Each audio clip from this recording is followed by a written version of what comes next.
Bonjour les amis, bonjour les cryptopreneurs, c'est Christian et bienvenue sur la Apache. Nous allons couvrir rapidement les informations sur les cryptos actifs. Comme vous pouvez le constater, sur CoinGecko, il y a présentement 12 591 cryptos actifs qui sont listés. Et comme je vous le dis ici, et je le dis avec certitude, plus de 10 000 de ces cryptos actifs ne sont plus actifs. Ok? Ce sont la moitié de ces cryptos actifs sont des Ponzi. La moitié de ces cryptos actifs n'ont aucune utilité. La moitié des cryptos actifs n'ont plus de développeurs ou bien une équipe active qui travaille sur le projet, mais néanmoins, ces projets sont listés. Donc, pour ceux qui sont nouveaux et qui se lancent dans cette aventure, faites extrêmement attention. Autrement, vous allez vous faire brûler, vous allez perdre votre argent. OK? Faites des recherches, recherchez des cryptos actifs dans lesquels vous investissez, identifier l'équipe, identifier les codes qui sont promus dans le GitHub. Donc, il faut faire vos recherches personnelles. C'est un secteur risqué. La majorité des personnes qui investissent dans les cryptos actifs perdent de l'argent. OK? Faites très attention parce que je vois des gens, des jeunes qui courent vers le secteur passif veulent s'enrichir. Au contraire, vous allez enrichir d'autres personnes. Ça, je vous le dis avec certitude. Il faut faire vos recherches et c'est très important. Maintenant, au niveau de la capitalisation totale, par rapport aux différentes vidéos que j'ai effectuées, vous allez constater qu'il n'y a pas beaucoup de changements. Nous sommes à 1700, à plus de 1700 millions de dollars. Le volume est assez conséquent comparativement aux dernières semaines, mais ce n'est pas assez pour les volumes du bull run. Il faut faire aussi attention à ce volume-ci. Quand le volume va commencer à croître, ça veut dire qu'il y aura beaucoup d'activité. Donc, depuis cette semaine, il n'y a pas eu beaucoup d'activité, il n'y a pas eu beaucoup de changements. Et c'est le cas pour la dominante du Bitcoin et la dominante d'Ethereum. OK? Pas beaucoup de changements. Au niveau du prix du Bitcoin, le Bitcoin est toujours résilient, c'est toujours au-delà des 42 000 dollars. Ça a bien fermé la semaine à plus de 42 000 dollars. C'était anticipé que ça devait descendre à 48 000 dollars. Ça n'a pas été le cas. Ethereum est toujours resté au-delà de 2 250 dollars, ce qui est aussi un bon signe pour les cryptos actifs. Les gens croyaient qu'on devait atteindre une baisse de 30%. Depuis l'approbation des spot ETF, le Bitcoin n'a perdu que 20% de sa valeur. OK? Et c'est à remonter à presque presque, je pense, la perte actuelle, c'est presque à 10% de sa valeur. OK? Quand c'est descendu à 39 000, quand on s'approchait des 38 000, c'était à 20% de sa valeur. Néanmoins, ça montre une certaine résilience. Il faudra prêter attention à ces informations-là pendant le cours de cette semaine parce qu'il est fort probable que les tendances changent d'ici la fin de cette semaine. Demain sera très importante. Suivez un peu cette analyse des règles capitales. Il dit à partir de demain, le Bitcoin va commencer sa dernière semaine du pré-halving downside, OK? Et il explique un peu à quoi son analyse réfère. Je vais agrandir le graphique. Par exemple, si vous regardez en 2019, OK? Cette ligne orange, c'est un peu ce qu'il appelle le pré-halving downside, OK? Et si vous regardez maintenant en 2024, cette ligne est représentée ici.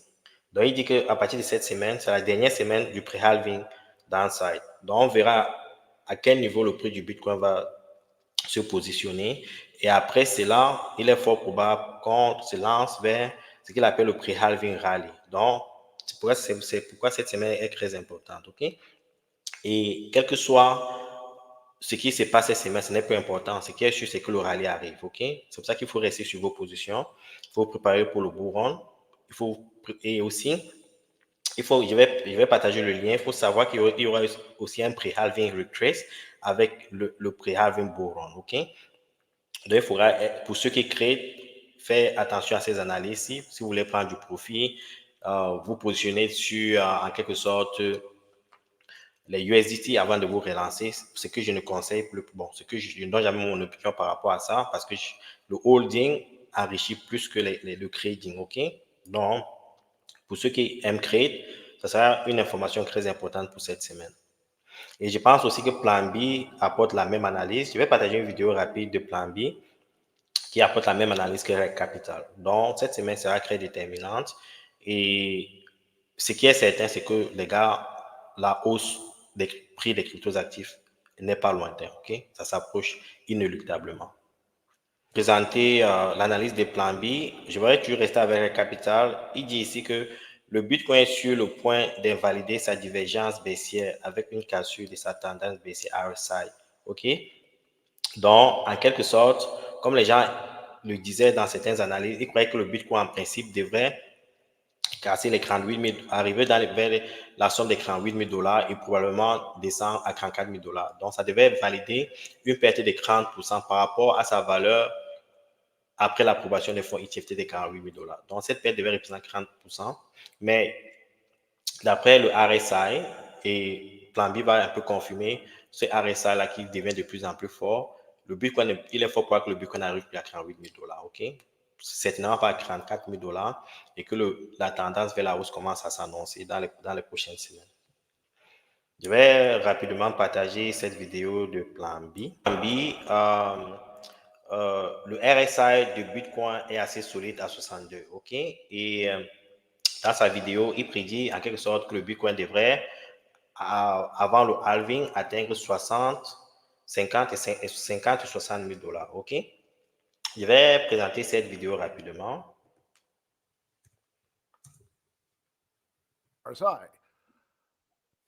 Back to Plan B on YouTube, my monthly analysis of Bitcoin charts. First chart is the stock to flow chart, and not much has changed because Bitcoin closed this month at 42,000, and that's the same as last month. So we're still a little bit below the stock to flow line. Stock to flow line is between 50 and 60K. So that's still 20, 30, 40% up to reach that line. And we have 3 more months to do that because the halving is in April. And April is month 0 in my model, the last blue dot. So we have 3 more blue dots to go. And well, let's hope it goes towards that line. That is at least what I expect. And that's what it did last 3 times. Next chart, RSI. Je vais traduire rapidement pour ceux qui ne comprennent pas l'anglais. Qu'est-ce qu'il dit? Il dit que d'après le stock to flow model, le prix du Bitcoin en ce moment a fini à 42 000 au mois de janvier et c'était le même cas au mois de décembre. Et il pense que ça suit un peu, que les points bleus suivent un peu le stock to flow model parce que par rapport aux années précédentes, par rapport aux derniers halvings, les halvings précédents, les points bleus qui, en quelque sorte, représentent l'accumulation, s'approchent inéluctablement du stock to flow model. OK? Et ici, la tendance se confirme, pour ce halving qui arrive, il reste croix bleue d'accumulation, dont le prix du Bitcoin, en quelque sorte, devrait être d'ici avril, d'ici le prochain halving, qui est le 15 avril, entre 50 et 60 000 $. OK? Donc, et il dit que si vous regardez sur son graphique, ça a toujours été le cas. OK? Il explique ici, ça a toujours été le cas pendant les derniers bull runs. OK? Le stock to flow model, là, cette période d'accumulation, là, pendant le bull run, vous voyez ici les bleus ici, ont embrassé le stock to flow model. Et c'est ce qui va se passer. OK? D'après son analyse. Donc, il est fort probable que le Bitcoin, d'ici avril, se vende entre 50 et 60 000 $. Ce qui est vraiment bullish. Ici, c'est le cas, les gars. Certains cryptos, certains altcoins vont faire 10x, certains altcoins vont faire 10x, 20x, 30x. Pour ceux qui n'ont jamais vécu le bull run, vous allez voir ce qu'on appelle la stratosphère, OK?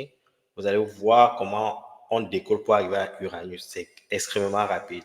Donc, il faut être dans cet environnement-ci pendant cette période-là parce que c'est la meilleure façon de maximiser, de s'enrichir, de s'affranchir totalement du salariat et d'atteindre son indépendance financière. OK? Il faudra être présent ici. OK, les amis? Maintenant, nous allons couvrir rapidement certaines informations liées aux cryptos actifs. On va check un peu ce que le portfolio de Grayscale pour savoir ce qu'ils ont comme Bitcoin dans leur portfolio. Aussi, c'est comme si Grayscale a suivi l'analyse de Plan B. Vous allez constater que pour la première fois, le volume de transactions de BlackRock et de ProShare en ce qui concerne le Bitcoin ETF surpasse les transactions de GBTC. Vous savez, ces trois dernières semaines, d'après l'approbation des spots ETF Bitcoin, Grayscale a vendu massivement certains de ses cryptos actifs. Certains Bitcoin, on estime à plus de 140 000 Bitcoins vendus. Ce sont des milliards de dollars qui ont été liquidés pour certainement prendre du profit parce que ces gens qui ont investi dans les cryptos actifs, quand le Bitcoin était vraiment moins cher, c'était à peu près 500 dollars, ils sont là depuis longtemps, ok? Donc, il fallait absolument qu'ils prennent des profits. Bon, vous voyez que la tendance baisse déjà. Depuis, pour la première fois, d'après cette analyse de Coindex, les volumes de transactions de BlackRock et de ProShare dépassent en quelque sorte les ventes de GBTC, ce qui est une information bullish, ok? Maintenant, nous allons voir un peu combien de Bitcoin Grayscale a dans son portefeuille. Un instant, je vais trouver cette page rapidement. Vous voyez, avant le début de la semaine, quand j'ai commencé à présenter Grayscale, ils étaient à 512 000 crypto-monnaies, 512 000 Bitcoins dans leur portefeuille. OK, maintenant ils sont à 478 000, un peu plus de 478 000 Bitcoins. Ils ont vendu plus de 140 000 Bitcoins ces 30 derniers jours. OK, ce qui représente beaucoup, les amis. C'est presque le nombre de Bitcoin total que possède MicroStrategy. OK, ils ont liquidé tout ça. Donc, on va prêter attention à ce nombre, à cette valeur-ci. Pendant la semaine, on va essayer de voir si Grayscale continue à vendre ou pas ses crypto-monnaies. Donc, on aura une idée si c'est la fin de la vente ou c'est la préparation pour le bull run aussi. OK? Cette information est aussi importante. Et on va finir avec cette information qui vient de sortir, le rappeur. Ma présentation avec cette arrestation du rappeur Mike Killer, Killer Mike. Pourquoi je parle de lui? Bon, c'est pas important. Ce qui est important, c'est qu'il faut savoir que pour ceux qui ont suivi les Grammy Awards, la récompense des Grammy, ça a eu lieu, dans une grande salle de performance qu'on appelle Crypto.com Arena. Okay? Donc, aux États-Unis, il y a déjà beaucoup d'entreprises qui sponsorisent des événements crypto, qui achètent des lieux de performance et qui donnent les noms des cryptos actifs. C'est ce qui a en quelque sorte l'adoption. C'est pour ça que je voulais parler de ça. Et le rappeur Michael Render, bon, il n'a rien à voir avec le projet Render et a été détenu aujourd'hui après avoir reçu